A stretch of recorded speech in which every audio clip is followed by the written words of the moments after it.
Good afternoon and welcome everyone to our March session of Texas Book Chat Live here at the Texas State Library. A couple of housekeeping notes. The restroom is down the hall to the left, and at the end of the session, we'll have a drawing for some free copies of the new edition of Gary's book. So please enter the drawing if you haven't already. We are so honored today to have as our guest speaker Dr. Gary Vliet, Professor Emeritus at the University of Texas at Austin. He grew up in Alberta, Canada, and studied and worked in California before joining the Faculty of Mechanical Engineering at UT, where he taught for 35 years. Thank you, Gary, so much for joining us today. You're welcome. So I love your book. What inspired you to write Texas on this day, 500 years of history? Well, I think one thing I want to say is that to begin with is that why would somebody from Alberta be writing something about Texas? However, I think it's when you move to a new place, you can really identify things that are unique about that place. Whereas people who have lived there, and grew up in that area, they sort of take these things for granted. Mhm. So, I think that's the first thing I'd like to say. The other thing is that some of the things I experienced right away were, well, I got shingles like the second or third week of teaching classes, maybe because I was nervous or something, and I would go home go home after teaching and lie in bed and listen to Texas politics. Okay. And religion. Okay, those are back in 71. Those are two things that were a lot. I think at that time there was something going on with the former governor from Lubbock. That was on the radio a lot. The other thing was sports. Okay. Okay, and weather and critters. I think the second year we were here, we lived on Shoal Creek, and we backed up the Shoal Creek, so we experienced the Memorial Day flood that year, and then the very first thing that happened, I think, was we were living up on Silverleaf, and we'd gone to bed, and I heard this. Hour or so later, it was dark, and I heard this scratching around, and I got up and was flashing and looked under it, opened the doors to underneath the sink, and these black critters just swarmed all over the place. So Oh, no. that was my introduction to the cockroaches. But there's two stories that really sort of typified some of my experiences here. One was the shanty, which used to be down on Waller Creek and right next to where the convention center is. And some friends of mine from the university invited me to go down to lunch with them at the shanty. And I said, fine, I'm happy to do that, experience something new. So, and they warned me as we're going down that the fellow there was really a sort of a crabby old guy, and make sure you had your ready to order and all that sort of stuff. And I said, fine. So we go through it, and walk into the place, and it's sawdust on the floor and jackalopes on the wall and all kinds of stuff like that. And a lot of politicians used to hang out down there too. Anyway, so they go through the line, they order stuff, quarter pound of beef, quarter pound of sausage, etc. So I get up to this in the light of the line. He says, what do you want? And I said, I'll have a quarter pound of beef, quarter pound of sausage. He sliced it off. He slices it off of this thing and slams it on some butcher paper. They didn't use plates. They just slammed it on some butcher paper. And then he looks at me and he says, what do you have to drink? And I'm not a big beer drinker, but I had gotten used to drinking Coors in California. And I said to him, I'll have a Coors. So here I am, I'm 5'7". This guy was maybe 6'3" or so, like that, with a big stomach and a beard and a dirty, apron on. And he looks down at me and he said, I'll have a Coors. And he says, Sonny, you're in Texas now. And and the other one that was sort of interesting was I was on campus, and I had some friends I'd worked at Lockheed before, and some friends, the people that I had done contract work with at Air Force Cambridge Lab in Maryland were coming by to check with me about the report. And so that morning I called up the parking and traffic to talk to them about arranging for them to come in and get a parking pass. And so I was talking to this fellow on the door and on the phone, and he says, "Well, where are they coming in?" I said, "Well, they're coming out at 24th and San Jacinto." And he said, "What?" And I said, so I thought, well, I'm not pronouncing this properly well. So I said, in my very best California Spanish that I could say, I said, "Well, it's San Jacinto. It's 24th and San Jacinto." And he said, "What? What?" And I said, "Well, it's down at the end of 24th Street where that horse statue is." He said, "Oh, San Jacinto," he said. So that's when I learned that they spoke they So, things differently. but like after you taught mechanical engineering for so long, and then you retired, is that when you decided to write the book, or had you been researching kind of in your off No, time? no, I had been actually I one of the things that intrigued me was weather. I mean, I had right from the beginning, I started keeping track of the rainfall, and you know, because we're coming from California, and you think you're coming to this dry Texas, and we got more rainfall in Austin than we had in the Bay Area, Mm. and which sort of intrigued me. But no, I was at a meeting in Oregon, solar energy meeting in Oregon in, I don't know when it was, 1990 or something like that, and I was visiting a nephew, and on a table by the sofa there was a little book that said something like important dates in Oregon history. Oh, And okay. I thought, Someone should write that for could teach one of Texas. those. Yeah. It turns out there were two things that are similar to this in the sense that can't remember the authors now, that were written, but they was like, one of them was they had one day for every year, Oh, one okay. item for every year, and another one had a few items without any explanation. Oh, Like okay. that. Yeah. So how did you do your research for this book? What libraries and online resources did you use? And how long did it take from first starting to your research to when the book was first published? And I think most of the people know here it came out in 2016 and then got republished just this year by the Texas State Historical Association. Yeah. Yeah. Um, well, a lot of places. The first thing was have to use the Handbook of Texas. Right. If for anybody who does not Okay. aware of it, there's a Handbook of Texas. It's a 6-volume thing. Each volume's about yay thick.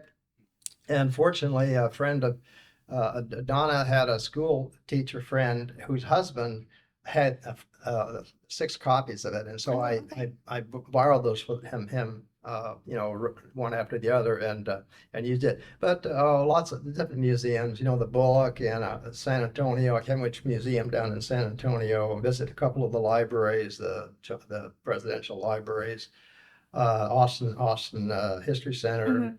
which is very good, and a lot of other, the Ranger Hall of Fame, and the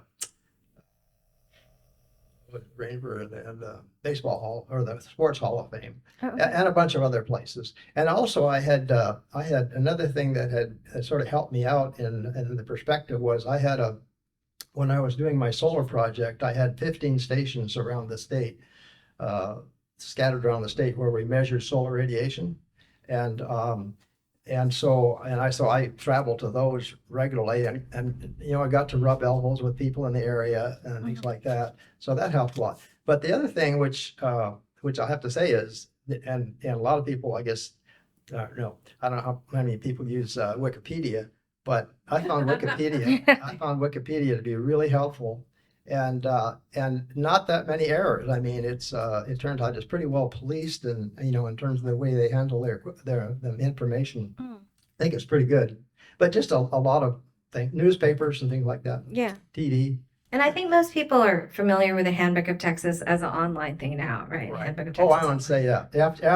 After it became an online, which was, you asked me how long. It was about 20 years, Oh my because gosh. I was teaching. Full time. I started off with just sort of a hobby kind of thing, gathering stuff, and it wasn't until really after I retired that I got really serious about it. So, but So what was the most challenging aspect of compiling the book?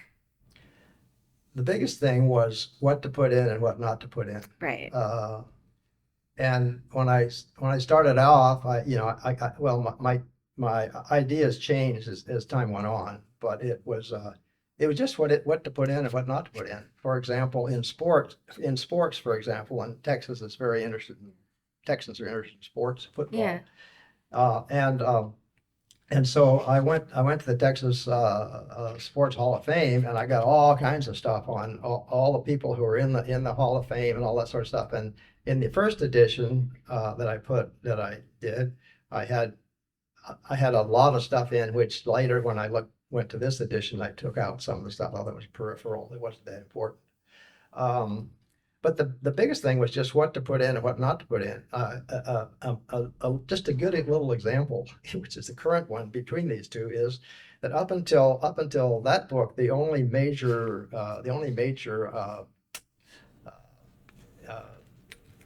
shooting in Texas was the one in the 1960s, late 60s at the tower. And by the time I was doing this one, my gosh, how many mass shootings have there been in Texas? And so, I felt they were important to put in. It's sort of gruesome, but they were important to put in. Then the question is, what constitutes a mass shooting? And this is a good example of, where do you draw the line? Is it 1, 2, 3, whatever? And it's sort of arbitrary. What in some respects, it's sort of arbitrary what I put in. And some of the things I put in, a lot of other people wouldn't have put in because I found them amusing. For example.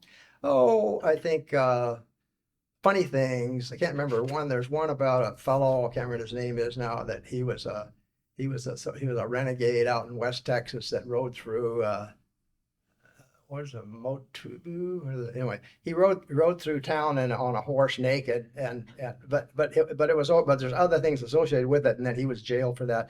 They were just sort of interesting, sort of amusing things that I put in.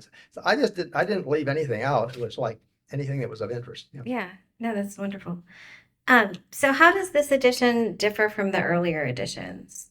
I know you took some things out, put some things in. I probably took out 20 or 30 things, and I probably put in about 50 or 60 things. Oh, okay. Expanded. And so it was like roughly a 10-year period of new information. Plus, there were some items, some situations that I had just completely missed that were really, really, of interest. I'll tell you, one of them was, and that was the director of the Texas State Historical Association said, you don't have Old Sparky in there. Well, it turns out he'd written a book about Old Sparky was the first chair that was made in Texas, first chair in Texas that was for electrocution. Right? It was called Old Sparky. And so actually I said, well, okay, I looked at it. It turns out it was, it's an interesting thing. It's a little gruesome, but it turns out. So the first day that Old Sparky was used in there was an example. That's a good example. So when historical accounts give different dates for an event, how did you decide which dates to use? I say again? So when different historical accounts give different dates for an event, how, especially a long time ago, how did you decide which dates to use? Yeah, well, there's two aspects of that. One is there's situations where I look up, even in the Handbook of Texas back then, I found errors or inconsistencies, and by checking other sources and Wikipedia and stuff like that. And so, in fact, I sent 20 or 30 corrections to the handbook in doing this. But I'm losing track. You said what now again? So how did you know kind of which dates were more correct? Or I guess depending on the source. Let me give you an example. There's a really interesting situation that occurred between the governor of Oklahoma and the governor of Texas. It was called the Red River Bridge issue. And it turns out there was an issue over who owned the bridge and who owned which lanes on the bridge and stuff like that. Typical, Texas, Oklahoma little feud. Anyway, and so this went on for several weeks, and it involved both governors and things. And finally, it was settled. So that thing actually lasted for about 2 months and ended. And so I think that one I included as the end of the Red River Bridge issue. Yeah. that was one example. In other cases, if it was like sometimes the dates were not, I couldn't get an exact date, Mhm. and so I would say maybe this date was the approximate middle of a particular issue, but I always indicated it was approximate. I didn't say it was. Like I the said it was actual due approximate. date. Yeah. So what part of writing this book or researching and writing the book did you most enjoy? I just enjoyed learning about different things about Texas. I'm from Alberta, and so people say, "Oh, boy, that's a lot different from Texas." Well, actually, it's a lot the same Hmm. because it's oil and gas, ranching and farming, a Western mentality, sort of independent thing. So there's a lot of similarities there, but enough differences that I could come here. Of course, I went to California, so I got the California part, so I could come to Texas and really see the difference, right? Yeah. Yeah. Um, so what has the reaction from readers been, since 2016 when it first came out? I haven't had a lot. It turns out a couple of uses. Like say, one was one local school, I think a middle school here in Austin, is use it for sort of like I think in the morning each day they would actually announce. They Oh, would announce on the on speaker Texas on this day. this Yeah. is happening in Texas, Oh, right? that's nice. And another one was the librarian at the Wharton County Museum. Okay. They used it in a similar way. They had so it's every day when anybody come into the library, I think there's a thing that said, this is what happened in Texas today, Oh, in year past. fantastic. Those are some examples. So for today's date, March 10, you list a number of entries, including colonist James Tomlinson receiving the cannon that became the Come and Take It cannon in 1831, Santa Anna ordering a three-pronged thrust through Texas in 1836, and the first day of the Austin Kite Festival in 1929. So I noticed all the entries for the Texas Battle for Independence are bold-faced. Do you have some readers who read the book sort of just for those entries? I don't know whether they do, but my idea was that went on from March 6th. Well, actually started before March 6th, but March 6th and went on till the April 21st, and actually and before and after that really. And I just thought it would be interesting to put. Almost everybody is interested in the Texas Revolution and what happened. And I just thought it'd be interesting to have, if they wanted to, they could sort of skim through from the beginning to the end and get snippets of what happened during the Revolution. So Yeah, that was that's interesting. I yeah. I kind of looked through it and then I looked through it like following it that Right. way. I'm not sure. I don't know of anybody who has read that and said that was a great idea. But anyway. It was a great idea, Gary.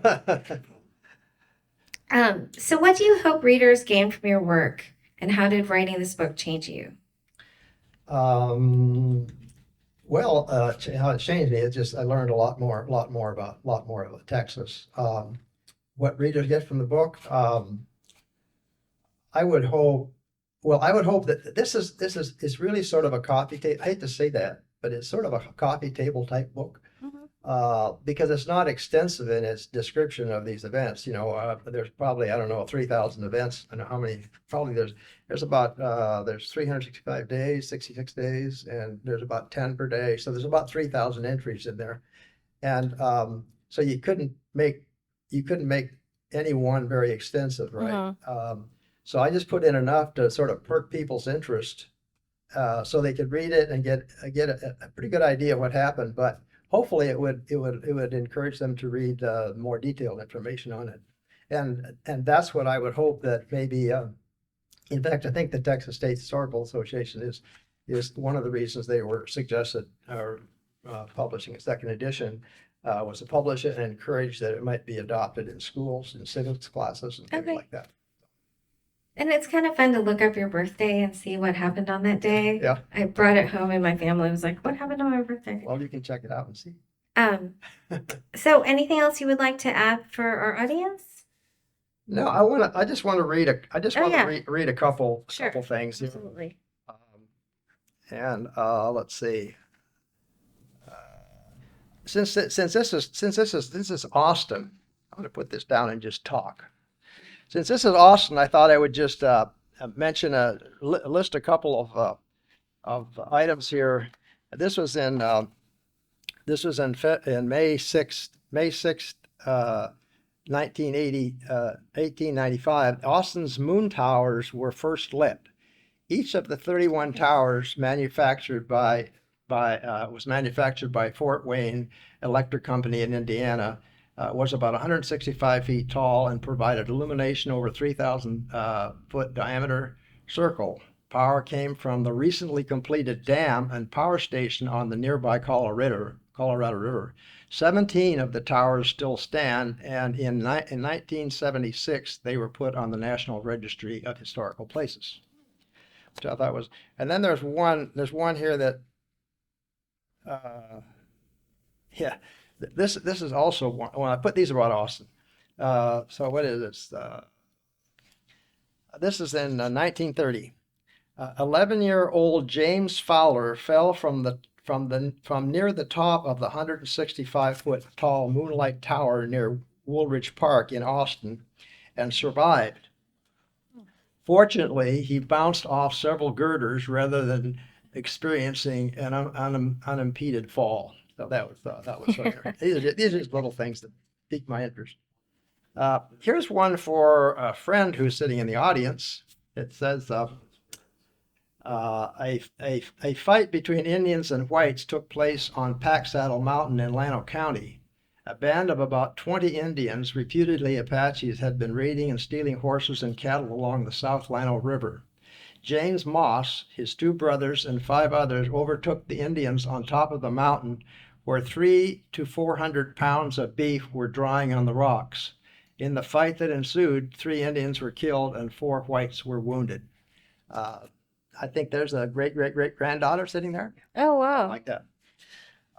Let's see. What is this? Oh, you're all familiar with this one. Angela P. Eberly died. Whoops, not the right one. No, so I was going to talk about the canon the canon that or the archives that were taken, and it was but anyway, it was Angela Eberly, and it's somewhere else in the book. So Yeah, we can hear about how she died. yeah, I'll tell. Well, Angela Eberly died in Indianola, which is down on the coast, and Indianola itself has a really interesting history because It's a it was a ghost major town, port. right? Pardon? It's a ghost town now. Yeah, it's a ghost town because it was wiped out by 2 hurricanes, I think, Yeah. in succession over a period of what, less than 5 years or something like that. Anyway, Eberly died in Indianola. That was in 1860, and that was on August 15th. On January 1, 1843, she had become part of Texas lore. It does have this. She had lore when she fired a cannon in downtown Austin to alert citizens and officials that the government archives were being carted away from Austin. President Sam Houston had ordered the archives to be moved as Mexican forces had invaded South Texas. The cart and archives were intercepted near Brushy Creek, which is where Brushy Creek is, essentially Round Rock, by a vigilante committee under Captain Mark B. Lewis, and was returned to Austin. And let's see, one other, that's the last one. This one here is, I enjoyed funny things or amusing things. I couldn't, some of these are not, they were things that I thought were interesting, Yeah. and this one was particularly good. And in fact, there was a play that was recently held on this in Austin here, just within the last month or two. The crash at Crush occurred this was December 15th, 1896. The crash at Crush occurred 15 miles north of Waco. This planned train wreck was staged by William Crush, an agent of the Missouri, Kansas, and Texas, that's the Katy Railroad. A grandstand and bandstand were built, and a restaurant was available. $2 bought a ticket from anywhere in the state, and over 40,000 spectators arrived. Crush appeared on a white steed, and on his signal at 5 p.m., sharp. Engines 999 and 1001 sped toward each other. They collided in a thunderous crash, causing boilers to explode and metal fragments to be ejected. Three spectators were killed and 6 Oh injured. my God. By nightfall, Crush, Texas ceased to exist. The Katy settled claims with cash and lifetime rail passes. Crush was fired. Was fired, but then later rehired and worked for the Katy until his retirement. Scott Joplin's great Crush collision commemorated the event, and there was a play that went on. I wanted to go see, but didn't make it. And there's a play about the Crush incident here. But the last one I want to say is I got to see this last one. It's really important. Okay, this is so what I said was this is 500 years of history. So 500 years of history, gee, you got to go back a long way, right? So it turns out in 1528, Alvaro Nuez Cabeza de Vaca and other survivors from Panfilo de Navarrete's disastrous expedition to the Gulf Coast of Florida washed up on San Luis Island off the west coast of Galveston Island. De Vaca survived, and after spending 8 years moving westward, sometimes as a captive of local Indians and later as a trader and healer, he and 2 companions reached the Spanish post on the Pacific coast in 1536. Spanish explorers may have landed in Texas, on the Texas coast earlier, but these 3 were the first Europeans to explore a large portion of South Texas. And it's not in here, but I might add that he went back to Mexico, and you'd think he'd be welcomed as a hero, but the Spanish government, well, at that time it wasn't Mexico, it was New Spain, I guess. But the Spanish government actually tried him for various things. For I don't know what he supposedly they claimed he did or did not do, and in fact was in prison in Spain for a period of time. He eventually got out, but anyway, he wasn't treated well by the Spaniards. So. I'm still amazed that someone could lose their loved one in a rail collision, and they would give you lifetime rail passes to make up for that. And then a play would be held about it. Right, like 200 years. The play actually had a different aspect of it that I was not aware of. It had to do with the love life between Mr. Crush and Mrs. Crush, and apparently she was sort of enamored with trains and stuff like that, and so the play was it was not just about the crash, but it was about